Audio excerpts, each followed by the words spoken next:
welcome back po mga kapuso, mga Diyos sa Ilocos Oriental and Filipino Americans. Ito po, nakita po niyo ang daming mga minibuses dito,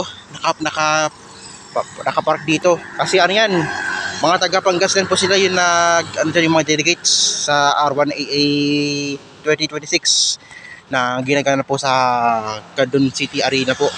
Doon po. Sa Quezon City po ang venue ng R1AA 2026. Yes, doon po ang R1AA 2026 po. Doon po ang ginanap po. So, yan po, ang dami po kaya dyan sa may Chodoro Hernais National High School, tapos dyan po sa may Buanan Elementary School, kaya walang pasok yung mga yan. Wala silang pasok, kaya ginagamit ng mga athletes, mga atleta itong eskwelahan na to, mga schools na to. Kaya dyan sa Candon, ginagamit pa rin sa Candon.